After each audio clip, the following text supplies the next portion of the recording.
All right.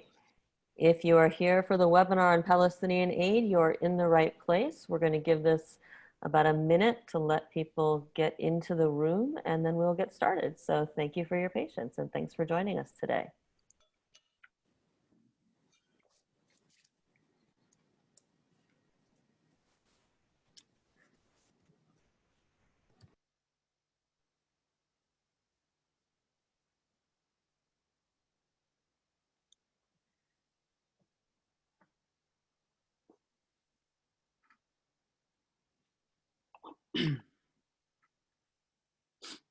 Again, if you're just joining us, we are letting people enter the room. We will start the webinar in about 30 seconds. Actually, it's 11:01. I think we'll start now. So anyone who comes in late may miss some of the introduction, so I apologize for that.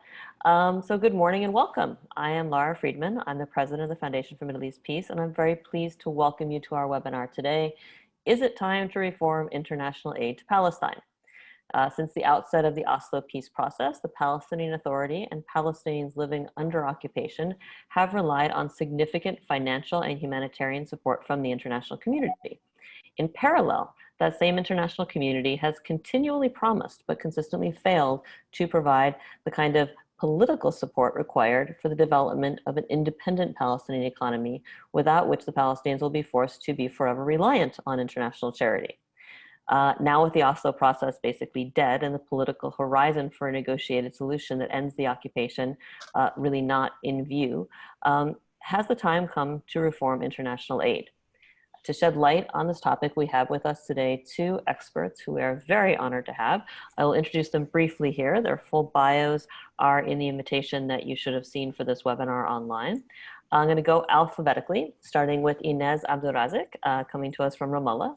Inès is the Advocacy Director of the Palestine Institute for Public Diplomacy, PIPD, a Palestinian non-governmental organization based in Ramallah.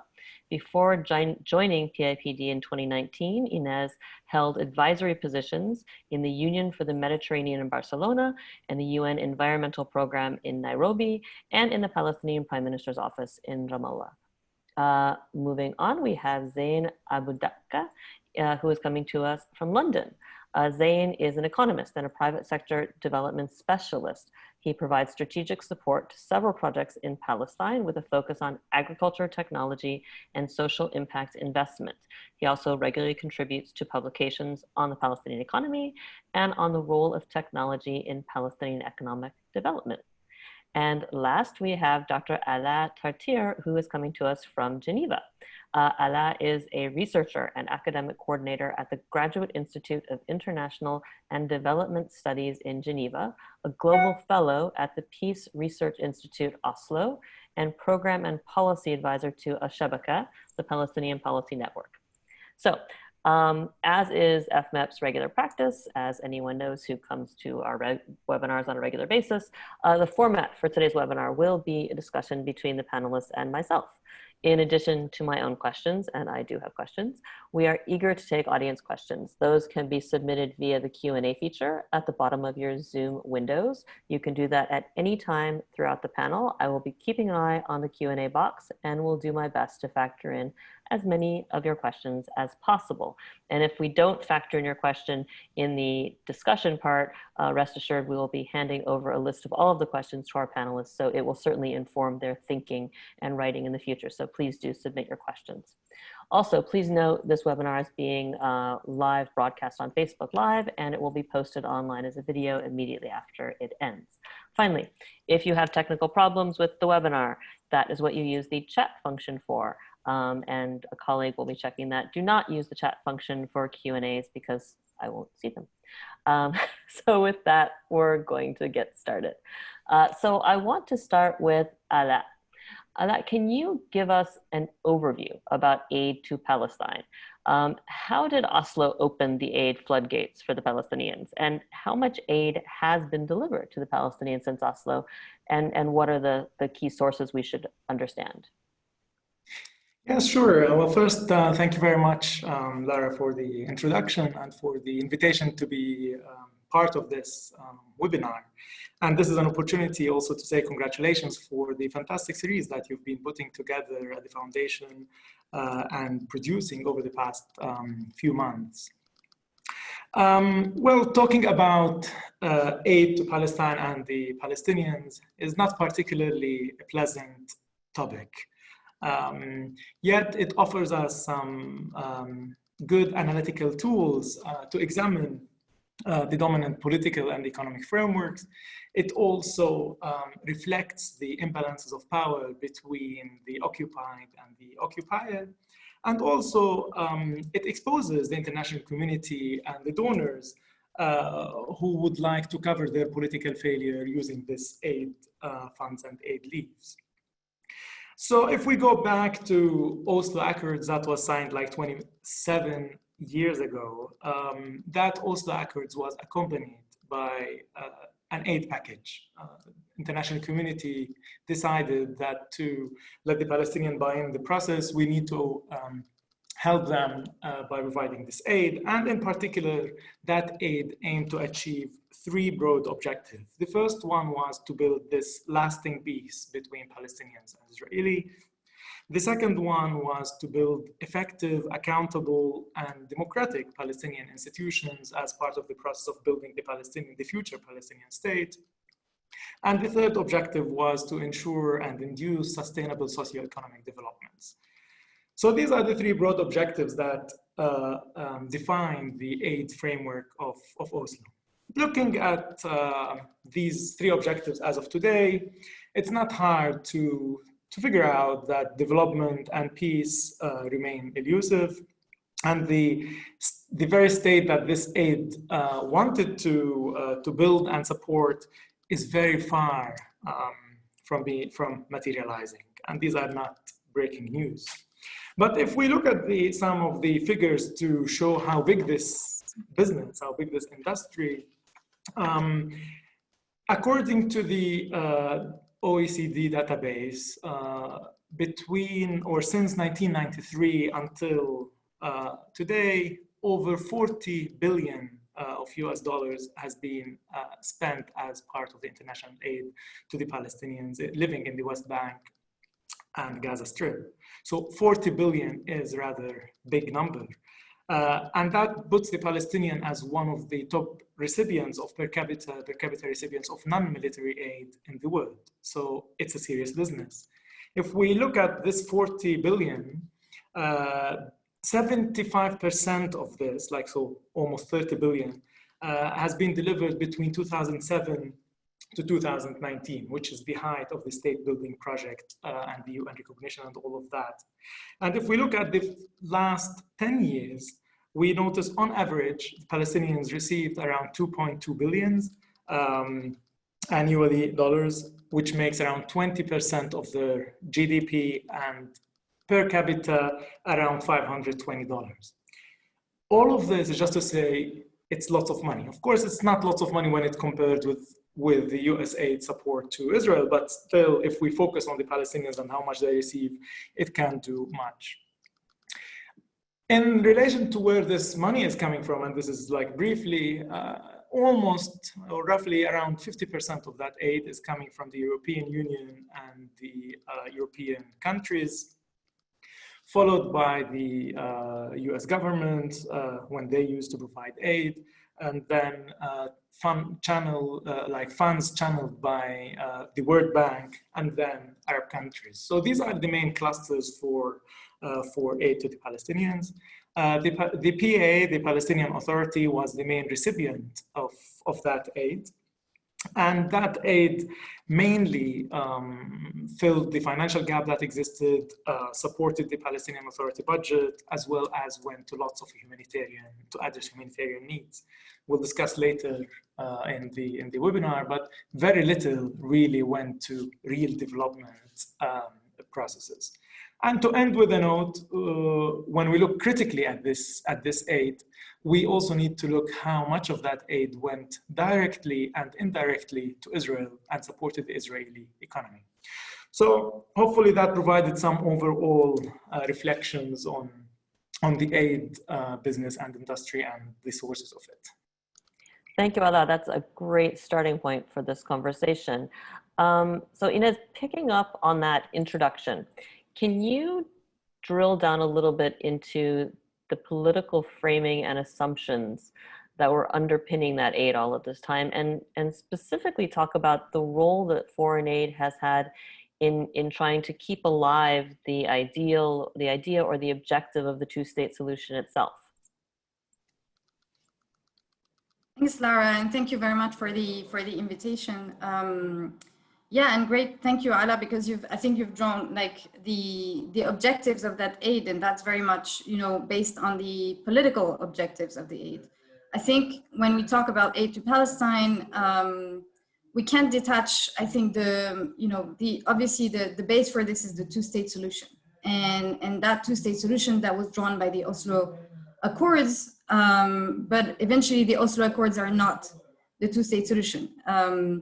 And so I think we can't detach the aid and its assumptions, its political assumptions, from the Oslo Accords and its architecture that I think has developed, and we will talk about this, multiple institutions, organizations, systems that are very much entrenched today and have created this bureaucratic system. So I would say first, when the Oslo Accords were signed 27 years ago, the World Bank issued that report, an investment in peace.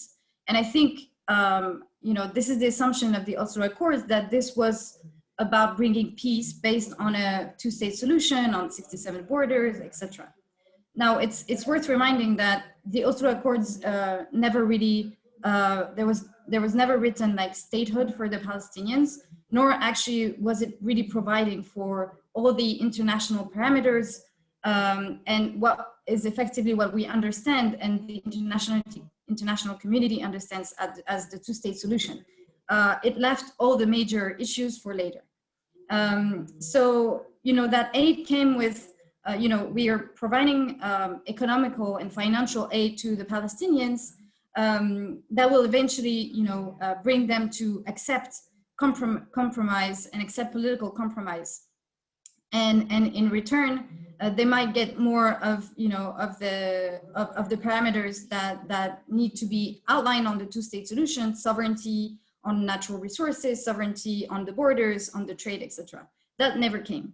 So I think the assumption was that this would bring more peace. It didn't. The second assumption that is very important is that it was based on the fact that Palestinian-Israeli economic cooperation and cooperation in general would bring prosperity. Cooperation is actually not a word that we can use in the context of the Israelis and Palestinians. We're very much in a military occupation, in a colonial setting, and in a colonial regime. The economy, the politics, everything is have the asymmetry where one party is dependent on the other. So, that assumption was also somehow false. And the third is, about the objective of state building. So very much the aid came flowing with the idea that we would really build the Palestinian state. And that was the promise of Oslo, but in fact, the Oslo agreements, again, built an architecture and worked around building a Palestinian state, and very much actually entrenched a permanent occupation and fragmentation and a limited autonomy for the Palestinians. So I think the wrong assumptions there was that the Palestinian Authority that was created out of Oslo was the representative of the Palestinian people. But actually it's the PLO, right? And so I think with the years, the PLO was really emptied of its meaning, emptied of its legitimacy and of its means. Everything was put in the PA building. So it was very much a PA building rather than state building. And the other assumption was that, the PA would have decision-making in its hands. It could actually make decision-making so that the donor community would have a party to decide with where to put the aid and where to decide. But actually, the architecture that has been built is really much dependent on Israeli goodwill, veto, and decisions. And that's where also I think that was flawed. And so when it comes to maintaining the two-state solution, discursively, yes, but actually on the ground, it facilitated the entrenchment of an existing reality of military occupation and dominance of the Israeli economy, etc. that we'll talk about. Yeah, that's terrific. And we will, I want to dig into that a little bit more later. I'll just add, as probably the only person on this call who's old enough to remember the Oslo period, I think it's worth remembering that, all of these assumptions were sort of gambles that people took with the idea that this was going to be wrapped up very quickly, right? The Oslo process was supposed to be just a matter of a few years. And history has shown that gamble did not actually work out on any of those fronts. Turning now to Zayne. Can you talk about how, since Oslo, international aid has directly impacted Palestinians and influenced their lives? So we're talking about sort of different levels of this, right? Which social, economic segments of Palestinian society have benefited from this aid structure that has been established since Oslo, and who has been left behind? First of all, thank you, Lara, for the invitation. I think I would like to say that in a nutshell, and I think picking up from where Alaa and Inès left off, the real gain to Palestinian lives has actually been minimal. And the reason why that is, and I think we'll talk about that in numbers as well, hopefully later in the session. But if we were going to talk about the main winners and losers from the process,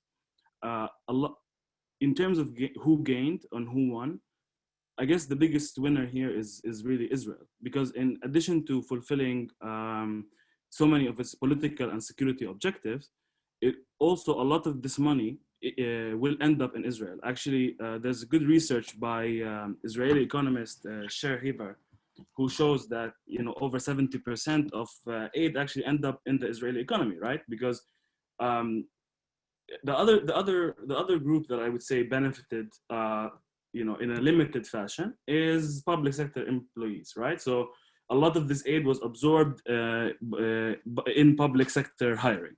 The PA had two drivers in this, right? So in addition to growing its services and all of the state building kind of rhetoric, they also used this to enable themselves to hold more power over society and to have more leverage, especially in the absence, of course, of organized military, of access to control over borders, all of these different sovereign things that any state would have.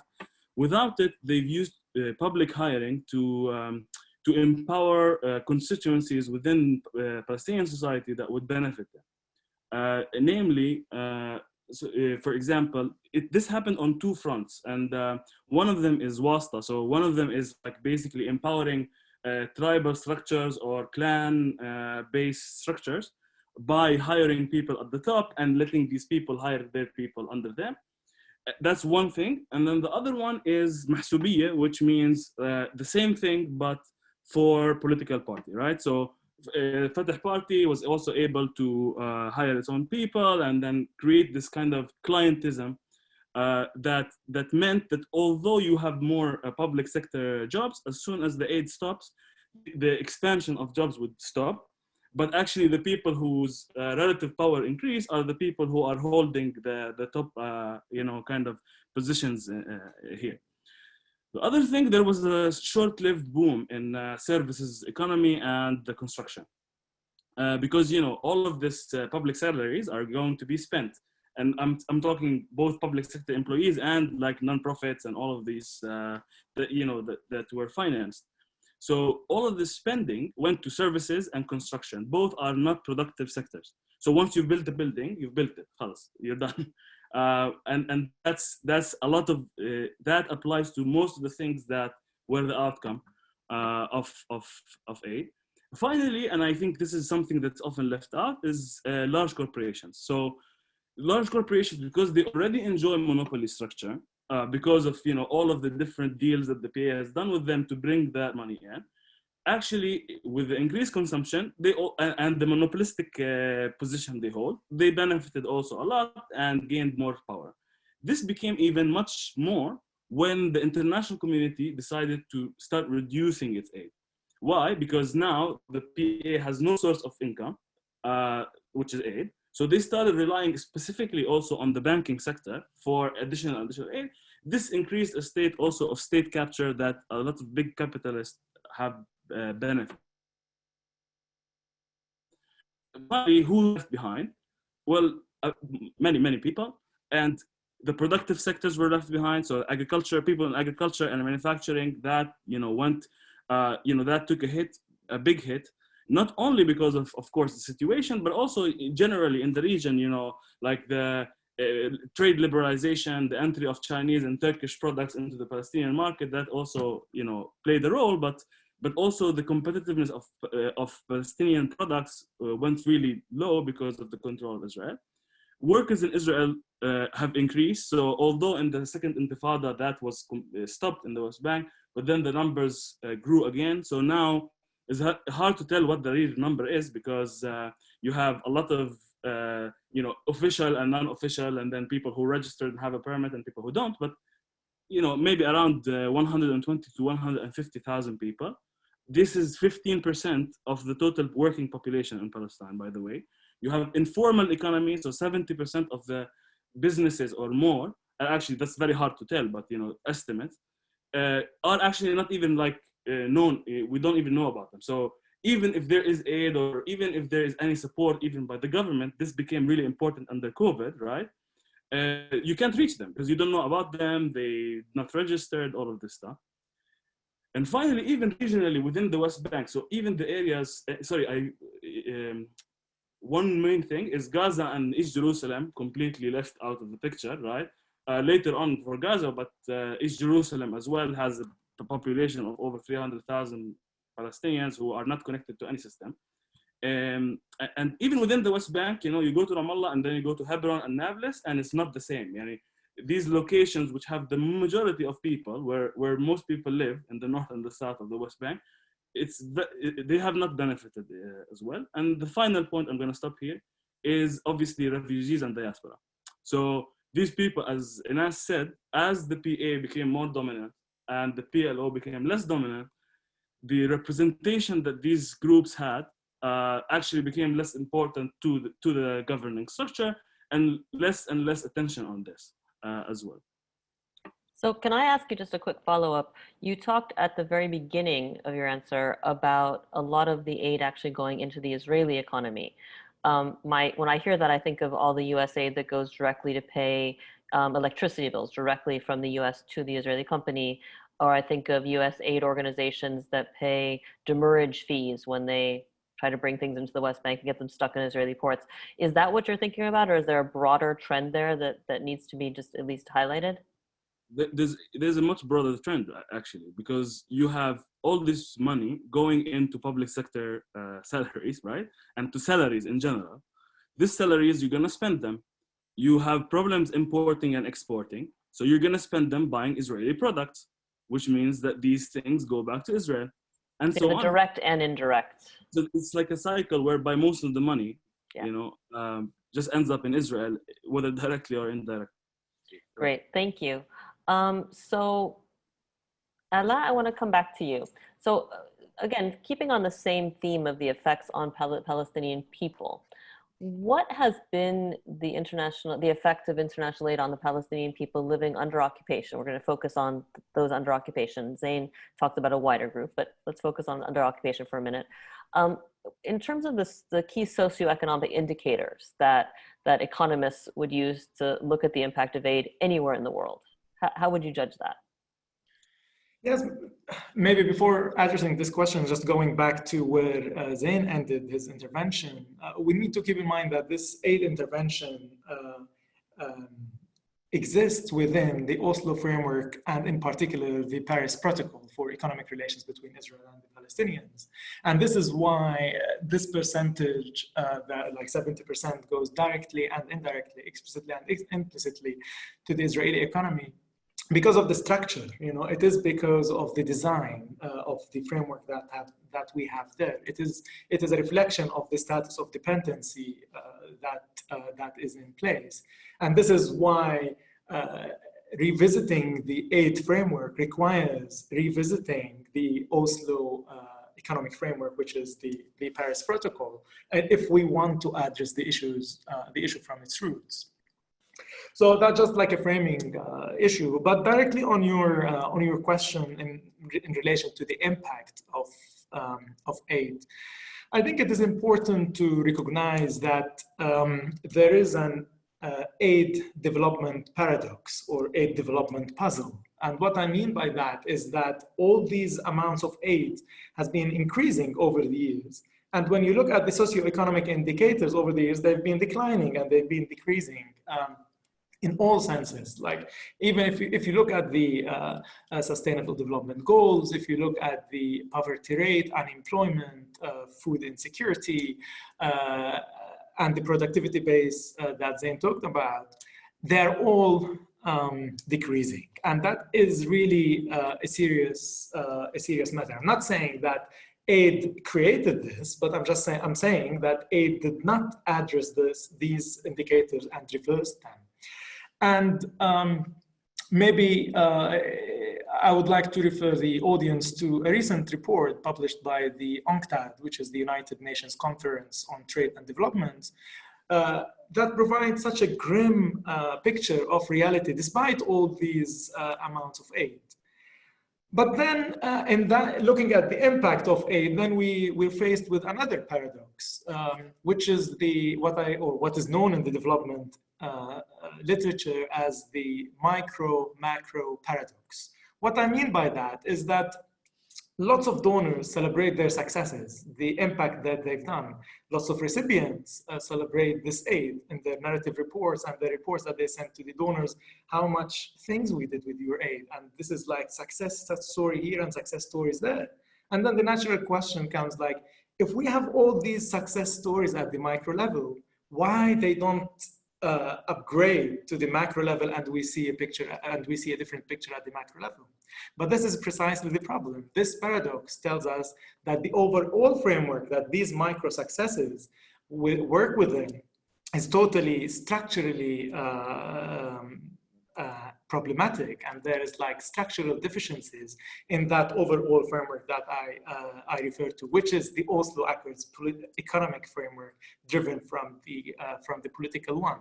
So we will keep hearing about these micro successes, but then the reality check is the macro one.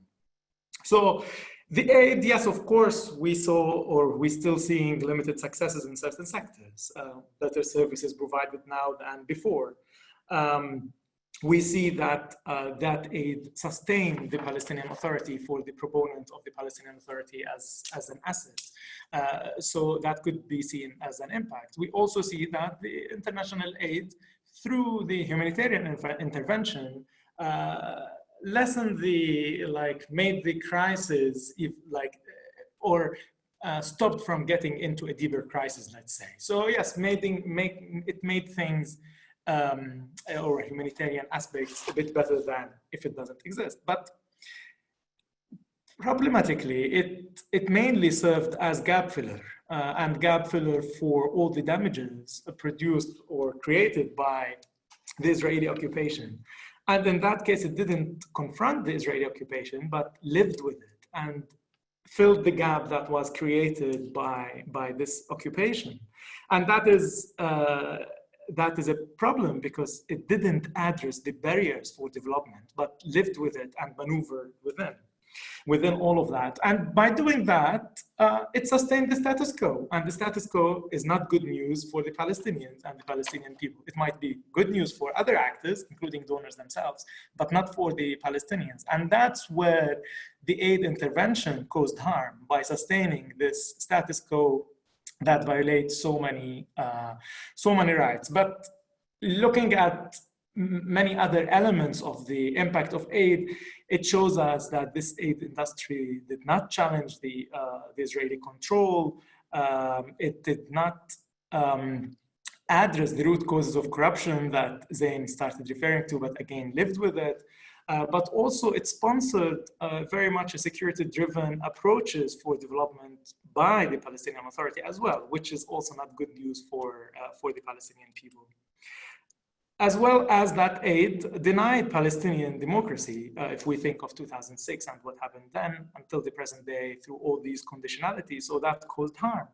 And that's the problem. Like the international donors should commit, and they are committed to the principles of do no harm, i.e. when you go and intervene in a certain context, you should not do harm. But unfortunately, it is again by design, the donors are causing lots of harm in the Palestinian case. Just think of the process of reconstructing Gaza.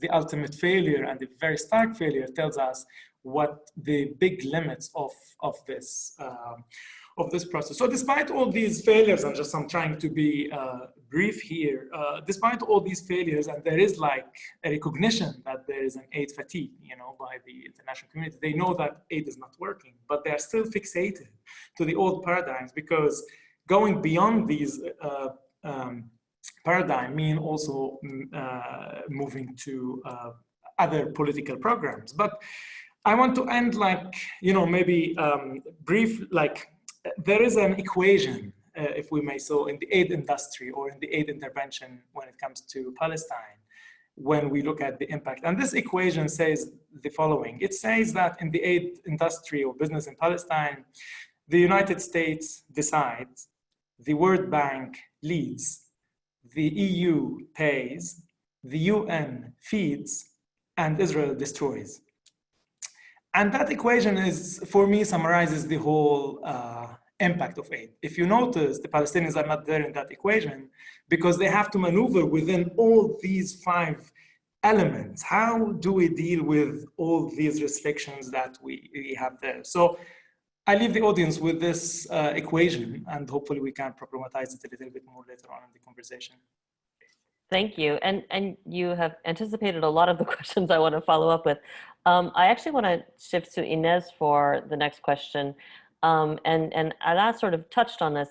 Can you talk about the role that aid has played both in underwriting the costs of occupation that Israel otherwise would have been forced to bear itself, and in facilitating the policy of subcontracting occupation to the Palestinian Authority? Yeah, thank you. And yeah, Alaa set the ground. And I think, we have to look at, again, not the aid being, underwriting, but the aid going along Israeli plans too. I think it's important to say that because, we blame the aid, but actually, as Alaa said, they go along with the Israeli plans and the Oslo architecture. And so, we have to go back to Yigal Allon, the former Israeli minister, who in 1967, drawn this doctrine that it was basically always an Israeli dilemma, how to get the most land and the most resources out of the Palestinians without having to deal with the Palestinians. And so he drew a plan that basically today we saw with the maps that are drawn in the so-called deal of the century of Trump and the reality on the ground of a one-state, apartheid reality has very much fulfilled that vision. The Palestinian Authority has been given limited autonomy, limited governance on a division that also has been set in during Oslo between Area A, B, and C. Area A being, controlled by the Palestinians, is that only 16% of the West Bank and Gaza, and Area C is 62%. So basically, what this architecture has been doing, it has created all of these institutions around this. So, for example, the civil. So I will give you very concrete examples, like in terms of natural resources. There is an energy authority and a Palestinian water authority. Yet, for years, they haven't been able to construct any of the necessary infrastructure to control the water. The water has been controlled, the aquifer, the actually renewable water has been controlled 80% by the Israelis, 20% by the Palestinians, who then buy from the Israeli company Mekorot. And so what this architecture has done is creating joint committees in all sectors, trilateral committees with the donors, Israel and Palestine, and the Palestinian Authority, and basically, in order to decide on all these projects. But Israeli rejects the vast majority of all the projects presented. And so over the years, the PA had to beg the Israelis to build, all these development plans and all these great policy plans that they have devised with international consultants and the UN and the World Bank. And so then, the donor also created what they call the ad hoc liaison committee, which is basically a committee to coordinate the aid, also built under the Oslo architecture with Norway and the UN and Israel. But Israel has a veto on all the projects. So most recently, when Israel was withdrawing the taxes from the Palestinians, again, Palestinians go in that meeting with a list of wishful thinking, like with all these projects that they want, and then Israel pick and choose. And when one is accepted, the donors and the international community celebrating, oh, we really made a great progress here, and our mediation was great. Same happened with 3G. We got 3G because for so long Israel didn't prevented the Palestinians from actually accessing the 3G internet in the West Bank and Gaza. And after multiple negotiations, and they were almost at 4G when we got 3G. But yet the international community was like, great, this is great. We also made it happen. It's our rights. So what is our rights in that architecture, institutional architecture? The PA has been, compelled to basically beg for their rights. And I think the epitome of this is the COGAT. This is the civil administration. That's actually the Israeli army, and it's the occupation administration. So they supposedly coordinate and manage things related to Palestinians in the occupied territory. And just to remind for those who don't know, actually, it's the responsibility of Israel to manage like populations under occupation, under international law, but they didn't want to manage. So they just subcontracted that to the PA. And today the COGAT is basically an administration that created multiple intermediaries within the Palestinian system, created a really sophisticated permit regime where basically you also have money from the donors that are, monitoring checkpoints, trying to protect civilians, and basically that administration have sort of become the ones that are effectively managing the decisions in the West Bank. And so today you also have, the COGAT coming with projects for Area A, and they're like, oh yeah, we'll do that great project for the Palestinians. So it's a very colonial and patronizing approach that have taken place with kind of the donors going along with that. And again, I think the assumption is that trilateral dialogue and trilateral committees that would take place would actually, enhance Palestinians' decision-making. But actually, when you go in a room and the Israelis control the water, the electricity, the borders, the taxes, and everything, well, the Palestinians just have to go along with whatever they can take, just so that, the population, that the Palestinians can actually live. So I think in that sense, that whole architecture that today is, it costs money. It's also meetings and documents, and all of this is very, very organizationally structured. Is very difficult to change. And so that whole system has effectively lowered the cost for the Israelis. They don't have to manage the Palestinians. They just have to just ask the Palestinian intermediaries and the donors. And then when they don't like it, they just don't accept it. And so whatever was actually for a two-state solution, what was actually increasing sovereignty, was never accepted. Okay, thank you. This is all very depressing. Zayne, I want to turn to you to talk about the development of the Palestinian economy. And I'm struck, I cover settlements a lot. That's one of the main issues I focus on. And there's been a lot of conversations in recent years about settlements and settlement, the question of companies that are working in settlements and the great gift they give the Palestinians of jobs. And my argument has always been Palestinians don't need jobs in settlements. They need an economy that can actually provide them jobs of their own. Can you talk a little bit about how this aid structure that we're talking about here, what it's meant for the development of an actual Palestinian economy, and what it hasn't meant for that? Yeah, I mean, at one level, we have to understand that aid didn't actually destroy the Palestinian productive sectors. Israel did that. What aid did is it allowed the Palestinian political and economic system to keep going in another direction, separate from this process.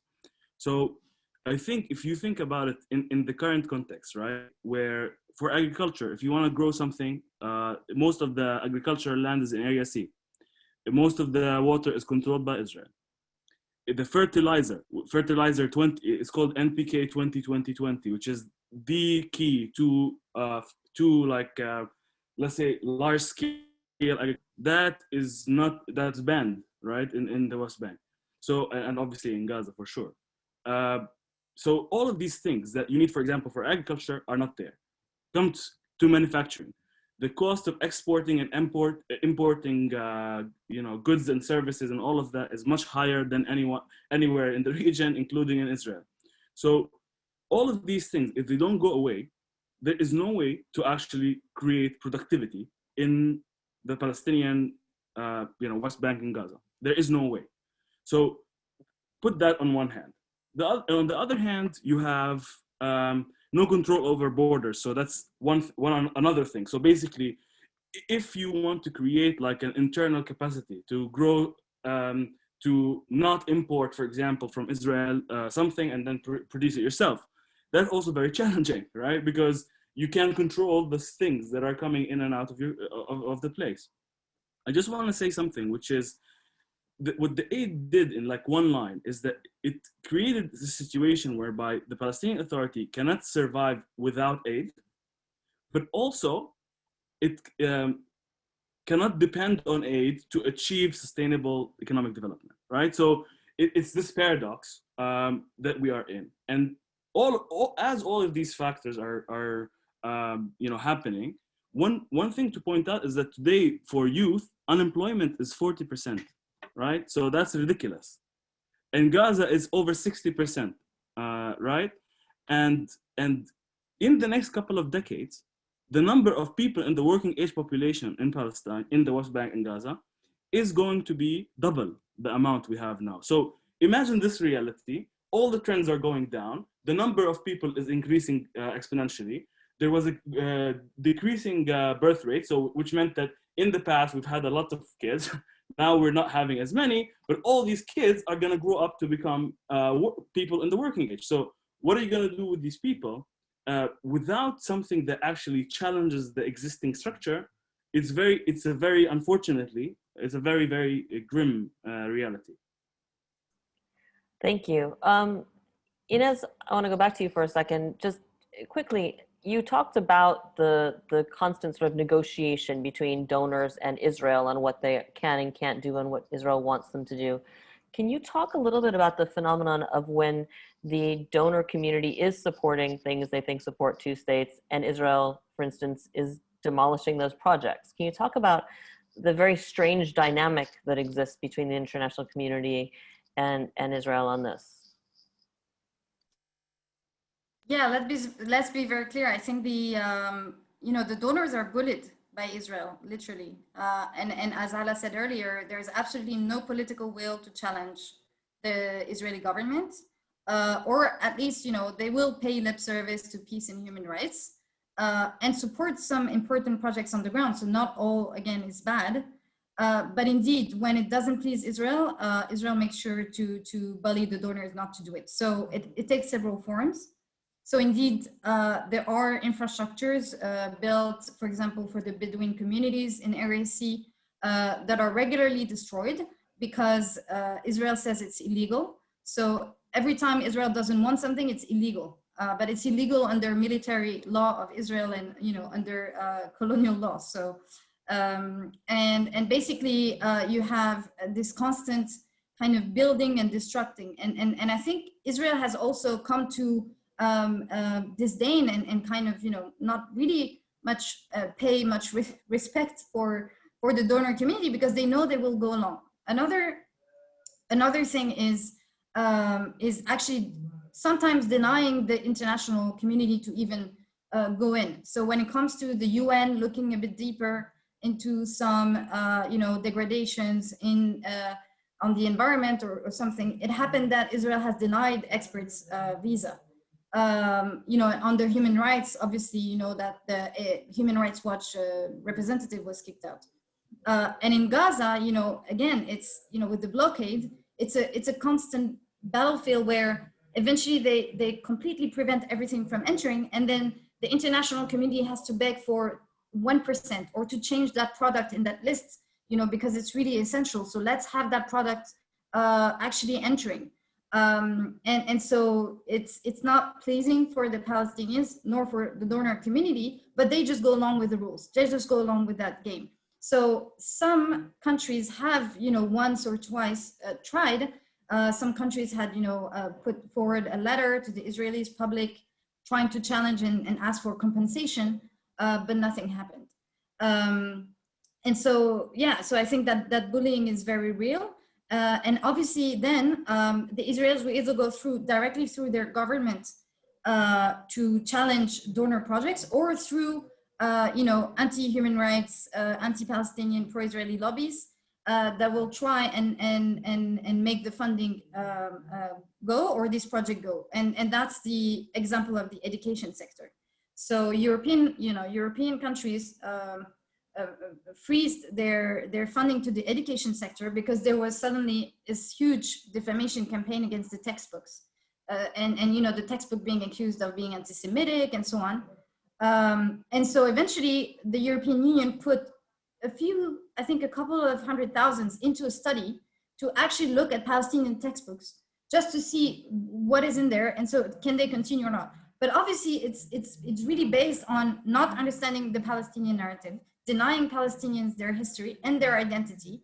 And now there is this watchdog, like this anti-human rights group that basically has looked at the interim report and say, well, you know, the Nakba, which is 1948 catastrophe for Palestine, it's anti-Semitic. You know, you should remove that from the textbooks. And so the donors get scared. They remove the words rights from their agreements, bilateral agreements with Palestinians. They remove self-determination. They pay, you know, they kind of, okay, put the occupation as there as a collateral damage, but eventually have transformed also the framing to their bilateral aid so that it would actually not displease the Israelis, which is a very pernicious system we're in. Thank you. I want to shift now. We're a little over halfway through. This is going way too fast. I've got so many questions. I want to shift to talking about what you think should happen. And I want to start with Zayne here. Looking at this, you know, looking at the economic factors, developments, what would you argue should be the social and economic objectives of aid to Palestine? And what kind of shift would funders need to make to implement them? And I'm going to ask you to be relatively brief because I want to come back to with more questions to each of you on this. Absolutely. So basically, if we just want to sum up some of the objectives that, you know, that not only donors, but I think Palestinians and everybody should take into account, is especially given the fact that the two-state solution, which was on the horizon, or, you know, who knows, but which is no longer on the horizon today in an obvious way. So I think there are three main things, right? So first is the ability of Palestinians to remain in their land with dignity. So again, and going back to your point, like, yes, jobs is not the key. I mean, you need production and you need productive capacity, but also people live there, right? So they need to have a job, or otherwise they will leave. Or if they continue to be there, they will be subjugated to all the pressures that are around them, as you know, and will become either workers in Israel with less obviously rights than Israeli workers, and that's not something that, you know, we want to get to. The other thing is, as these people remain in their land, in their location, and survive with dignity, they also need to increase the level of leverage or agency that they have over the situation. So there needs to be defined what are the things that would make it so that Palestinian individuals on the ground have more capacity to change their surrounding. And that's very important. And the final thing is social cohesion. So as I think the word that has been missing from this, and actually is key, is fragmentation. So not only aid, the occupation, all of these factors together, they have created a very fragmented environment where as a joke, every 10 Palestinians have a different agenda. And this is very hard to get people to kind of stay together, to organize policy, to commit to things that they've set out to do. So this needs to be really thought about. In terms of what donors can do, first of all, donors need to allow a Palestinian-led agenda, right? So as it stands now, someone else makes the agenda for us, then we kind of then negotiate it with the PA. The PA pushes back on a few things, but generally speaking, it works, without actually consulting the population. The PA is not elected, so who asks the people of the localities how the aid gets spent? The answer is nobody. The other thing is to focus on resilience objectives. Like, for example, export-led growth is like, why do you need export-led growth? I mean, you're sitting in a place where you don't control the surrounding borders. So if you depend on export, then someone stops the export, then you're done. So basically, to fix these issues, you need to focus on things that create more employment rather than growth, and also make more substitute some of the things that we have to buy from Israel. Like, even if you look at the basket of goods that we buy, a lot of it is vegetables that we can grow in Palestine, like tomatoes, onions, and cucumbers is like over 50% of Palestinian spending on vegetables, So like, we can identify products that we can start doing internally and not just to export to the external markets. Fantastic. Sorry, sometimes it's hard to find the unmute. Okay, so I'm trying to skip through. I had a lot more questions and we're not going to have enough time, so I'm skipping through a little bit. Alaa, when we talk about aid to Palestine, and you talked about sources of aid, and this is a question that's come up in the Q&A. Can you talk about aid from Arab countries and particularly the Gulf? And can I ask you to speculate on or discuss the implications of the normalization deals and the PA/PLO's response to the normalization deals? Many thanks for this big question. Indeed, like whenever we discuss aid, we tend to discuss this Western aid coming from the US and Europe. And that's also for a good reason, because most of that aid is coming from these sources. What I did recently, and it is still like work in progress, is that I looked at the Palestinian Authority Ministry of Foreign Affairs, Ministry of Finance, sorry, and on their website, and tried to dig through all these reports that they have on their website, because I was curious. We're talking about this Arab normalization with Israel, and there is a financial leverage that some people are warning that the Palestinian Authority cannot stand that test, and they are dependent on those aid money. So I did that little exercise actually to see what kind of figures we're talking about, keeping in mind the big picture that I started with. So far I found some interesting facts, and here I'm making it very clear. I'm referring to the money that was transferred to the Palestinian Authority, to the Ministry of Finance, and that was reported on the Ministry of Finance website. So looking at the two main players now, United Arab Emirates and Bahrain in this normalization deal, I couldn't find anything from Bahrain to the Palestinian Authority, and I'm talking about the time frame since 2012 until today, so zero. United Arab Emirates contributed around 130 million since 2012 until today, and they only did that in 2 years, 2012 and 2013. So again, very small amount. So the question of this financial leverage of these countries on the PA is really not that present. But I found also some interesting dynamics that, for example, Algeria provided more aid to the Palestinian Authority than Qatar, 280 million versus 226. That Oman provided more funding to the Palestinian Authority than Egypt.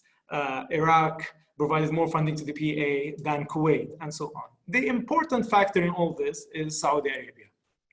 Saudi Arabia provided more than $1.5 billion since 2012, which makes it the biggest Arab donor country and one of the biggest countries to the Palestinian Authority. And all of that, the big picture, since 2012 until today, more than $2.5 billion came from Arab countries to the Palestinian Authority. And here I'm talking about BA budget and development expenses. And I'm sorry, I'm doing all this math, but just to testify, to show the fact that like this Arab aid constitutes around 35% of the BA budget from 2012 until today, and that translates mainly it is from Saudi Arabia. So that's not a small amount. It's not huge, but so trying to speculate the important relationship that we need to see how it unfolds is the one between the Palestinian Authority and Saudi Arabia.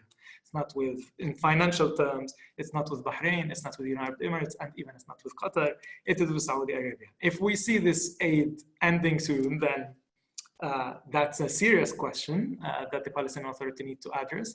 Are they leaning to go to other donors and try to engage with them? Or that what they will do with all of that funding. Of course, these figures that I provided, they are we need to take them with the normal caveats related to financial figures, how much is available, but this is the best, to my knowledge, that is available out there. And here I'm talking about direct funding that's going from these countries to the Palestinian Authority, and not through the funds that are channeled through Islamic Bank and so on and so forth. But yeah, trying to speculate Arab aid is relevant, and in particular Saudi Arabia aid, and the test is for the Palestinian Authority to see how they are dealing with that very soon, I would say. Thank you. For Inès and Zayne, I want to ask you about some of the shifts that we're seeing in the aid community. So Inès, can you talk a little bit about, from your perspective, when you see the international community looking at, say, joint ventures between Israelis and Palestinians as a new focus? We're seeing this International Fund for Palestine, which is getting a lot of enthusiasm around it. And for years, there's also been a lot of interest, and I see a resurgence now in interest of aid for what they call people-to-people funding, right? Funding that creates, you know, better understanding and coexistence and all that. Are these positive trends, the move in that direction? Are they negative trends? Are they neutral? Talk about that a little bit. Yeah, my answer to people is no, it's not positive. That's the short answer. But why? I think so. There's different things. There is support to a Palestinian-led civil society, and by civil society, I don't mean professionalized NGO, depoliticized. I mean all the civil society, media, and so on. And then there is, you know, this trend indeed of promoting. You know, with this idea that, you know, if Israelis and Palestinians would go around the table, everything would be okay. And I think this is the assumption of these joint projects, that if Israeli and Palestinians, and on the economic side, Zayne knows more, but I would say it's the same way with a startup than it is with a NGO. It goes with the assumption that if they, you know, do something together, it will be beneficial for both. But actually what underpins this joint projects is still a system where the Palestinian is unfree and doesn't have the same equal rights, and doesn't have, you know, and is under the military regime and the behind the wall and with the permit regime and so on. So these projects don't change that that system. They don't change that regime. So it's the same. It's actually the same way that it's great, you know, as you said, like this narrative around, but, you know, they're very happy with their job in the settlements, and that's Kogat's Twitter, you know, is full of that.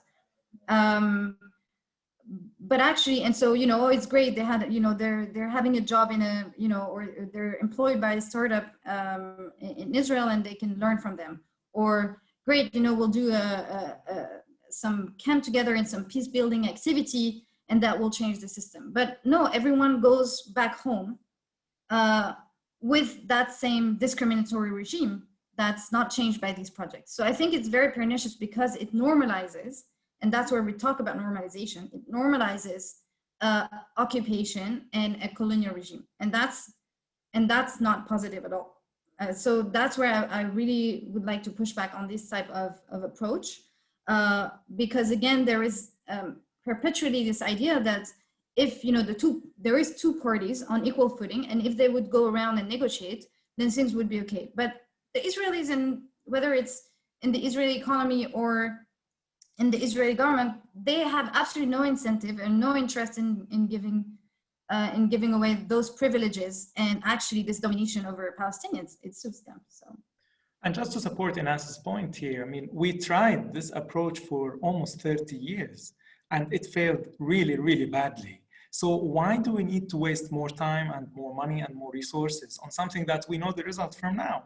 We know we're maneuvering within these power dynamics that I started with my intervention with them. So this is a failed approach from the very beginning, and it wasted 30 years of the Palestinians' life and lots of all these billions of dollars of the taxpayers from the donor countries. So it is definitely past time to start rethinking how to reform aid industry and the aid business, but also it will be a disaster not to learn from all the mistakes, and it is time to stop that. Thank you.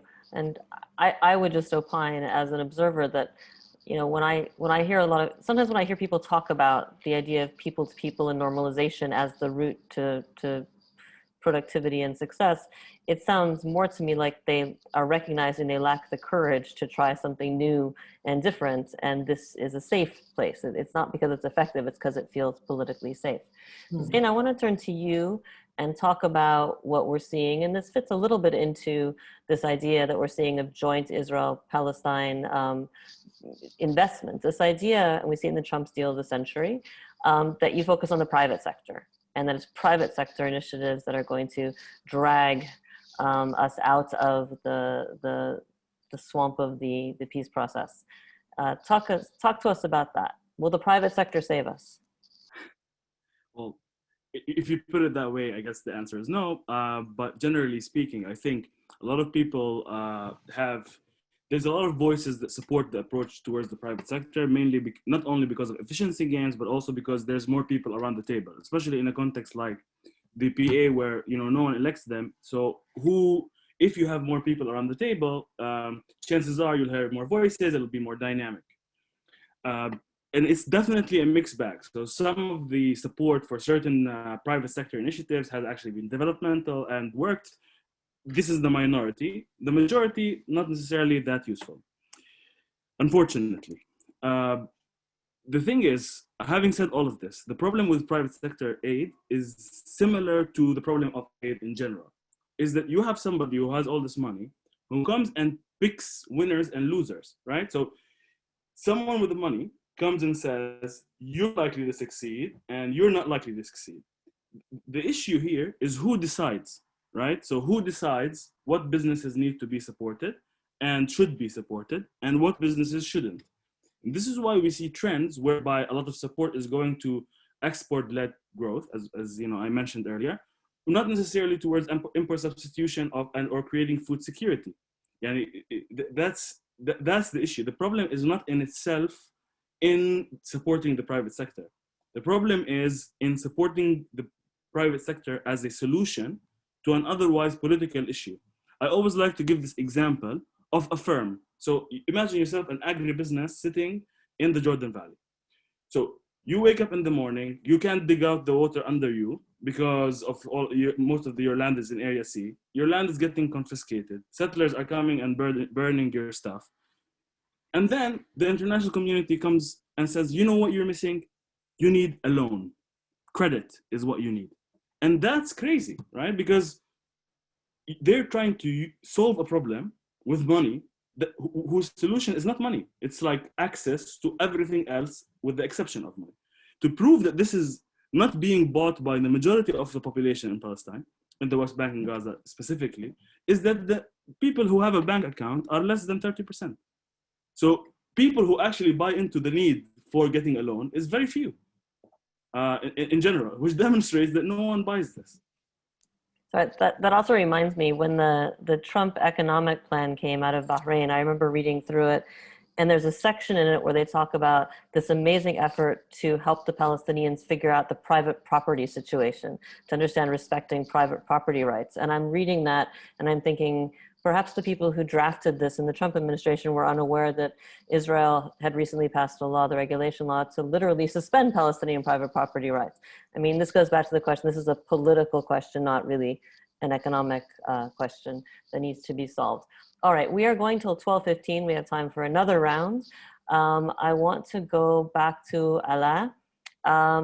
So Alaa, many donors and funders, I read a lot about this, and I know you write and read about this, they clearly realize the current aid paradigm needs to shift, whether because they see their projects being demolished by Israel, or they realize that the funding is not achieving the stated objectives. What do you think is holding them back? We've sort of reflected on this a little bit, but I want you to sum it up. What do you think is holding them back from implementing a change? And can you share your thoughts about some entry points or prerequisites to reform international aid for the Palestinians? I'm going to ask you to say if you have 5 minutes. Well, what is holding them back is the lack of political courage. Because as we said, changing this aid framework requires changing the political framework that they function within. And that is really why the aid intervention is very political. And challenging that requires confrontation with the US and also with Israel and with the US, especially at part of Europe. So, and it's quite a convenient arrangement for donors to keep going as is. They feel less guilty in political terms because they offer to Palestinians these funds.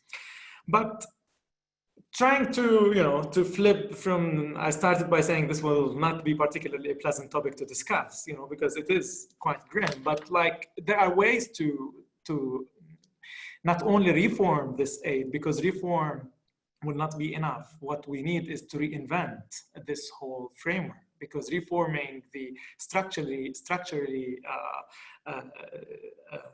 problematic will not really make it working. So I don't know, I've written a lot on this, trying to summarize some entry points for some conversation to continue. Maybe I'll start with, first, there is a need to acknowledge that this framework has failed. And it is really important, especially for the dominant views, just to acknowledge it has failed and we need to move on. But going back to the equation that I mentioned earlier, and I mentioned the lack of Palestinians in it, I think one important entry point would be to have the Palestinians at the very beginning of that equation, and reads Palestinians want. And what does that mean? It means that the Palestinians would claim self-determination in the aid intervention, which been really lacking. So having self-determination in the aid intervention is an important entry point for me. The second one is more like conceptual, but with operational implication, which is how do we understand the whole development process? The World Bank and the other main donors that Inès referred to earlier, they understand development as a technocratic, technical, apolitical process. And that is just fundamentally wrong. It is a very political process that we need to engage with. And in the context of colonial rule, development means only one thing. It means confrontation to achieve freedom. And this is like conceptual, but has operational aspects. How do we translate them? And maybe a third idea relates to the environment that the donors function within. They've been enjoying lots of freedom, and they've been dictating the development process, and it's about time to hold them accountable. And this is a Palestinian duty to hold them accountable and to keep that in the core of the operation. And finally, and I will end here, development is a long-term process. It's not a quick process. And as anything, it requires leadership. And it requires leadership from the Palestinians first and foremost, because if the Palestinians have a strong, representative, legitimate leadership, they can confront donors, and that process is important to have the effective and efficient leadership to do it. And this is not theoretical and conceptual. It is something real that Palestinians need. And finally, after all these decades of aid intervention, it's important to remember that aid will never buy peace. We tried this peace dividends approach, this economic peace approach, and it failed badly, and it will continue to fail badly. So if I want to leave the viewers with one idea, and also us as Palestinians, it's really that if we, and here I'm speaking of we as Palestinians and all Palestinians, if we do not ensure dignity in our development, no one will. Thank you. So again, we're going to go a little past 12:15. I want to give both of the other speakers time to make their final points. And I want to ask each of you basically the same question. I'm going to start with Zayne. But for Zayne, we talked about the asymmetries. We've talked about occupation. What needs to change to ensure that international aid no longer functions as a de facto mechanism of facilitating the continuation and entrenchment of a status quo defined by Israel and occupation?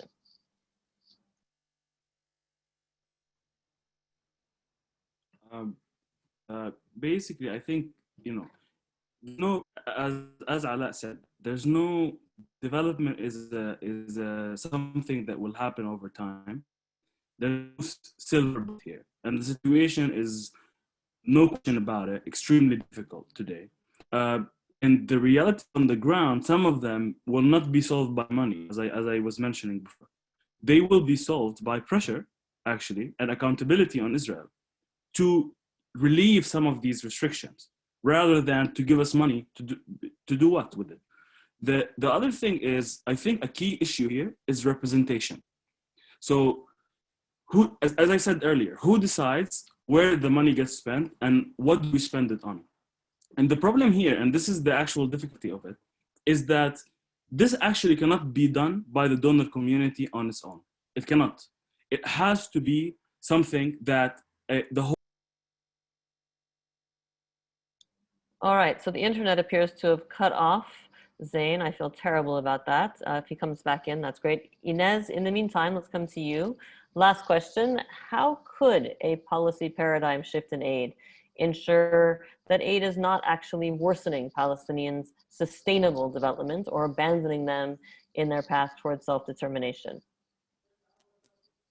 Yeah, I think a lot of that Alaa has said, clearly, I think the donor community hides behind also what the PA is asking, right? A lot of the planning and demands are coming from the PA, and until the Palestinian leadership is changing course, they can always hide behind that, although the PA and PLO don't really represent Palestine anymore.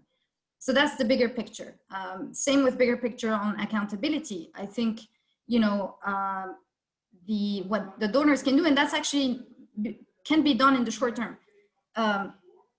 Stop normalizing the Israeli occupation structures. Stop, also kind of believing in a good faith of the Israeli government to actually facilitate anything. They will use these words: facilitate, coordinate. The Qalandia checkpoint has a fairly new technology, and they presented this as really great for Palestinian journey. Literally, that was written. So stop going to, stop normalizing the COGATs. The trilateral approach also doesn't work. What is needed is accountability and pressure, not trying to think that the Israelis will, have goodwill or good faith. And that's feasible in so many ways, again, in the existing. So in the long term is completely changing that Oslo architecture. But in the short term, there are, as I said, some of these things that can be done. Another thing that can be done is indeed kind of trying to change the point of departure. You don't have to change the whole two-state solution. You want to keep the two-state solution, but at least make sure that any project, any investment, your calculation, the risk management, the risk mitigation is based on do no harm, is based on self-determination, and making sure that it's not only a ticking the box exercise, and you're not trying to kind of go around the obstacles, but confront them. And by confronting, that means the very important aid that's already going to the education sector of the Palestinians or the health sector. Confront the Israelis on that. Don't give in the pressure of all these lobby groups and anti-human rights groups. I think the other thing is also participatory approach. It's good to listen to the PA. Now they're managing, and there's very good technocrats in there that trying to really do their job, even if there's a lot of nepotism and corruption, etc., and all what we talk about. But know the terrain, like talk really to the communities that are affected by certain projects investment and really have them participate. Again, not a ticking the box exercise where you say, I've listened to civil society and that's it. That's also very feasible.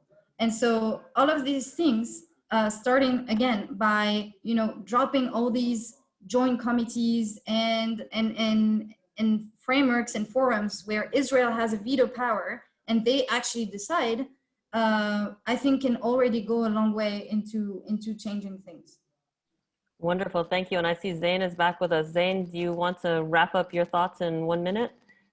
In less than a minute, basically, I was going to say representation is key. And there's nothing that the international donor community is only one aspect of it. And that as Palestinians, we need to push for an internal reform to create representation within the Palestinian system in order to enable the donors to be representative. How can a donor be representative in their way of disbursement if we're not, right? So this is actually something that is key, and I want to leave people with it. And I hope that in the next few months that there will be movement on this front. And in addition to the representation question, donors need to come up and build a new development paradigm that first and foremost actually recognize the structures of power that are in place, as well as the relations of colonial dominance. These are the realities on the ground. And if you provide another development and aid framework that does not respond to these realities on the ground, it will be again another decontextualized approach. So that is another important pillar for a new development paradigm and thinking relates to aid in Palestine, in my opinion. Great, thank you very much. And I know that we actually have representatives of a lot of aid organizations on this call, so I'm sure they're taking notes. I certainly have been listening closely. This has been a really rich and I would say intellectually provocative, challenging us to think differently than a lot of us have. I want to thank our guests so much, Inès, Alaa, Zayne, for participating in our webinar today so generously with your time. I want to thank our audience for sitting through another one of these webinars. I think they're amazing. I am heartened that you do as well, that you keep showing up. If you want to learn more about our participants, we have put their Twitter handles, their web addresses, etc., in the chat box, or you can check on our website.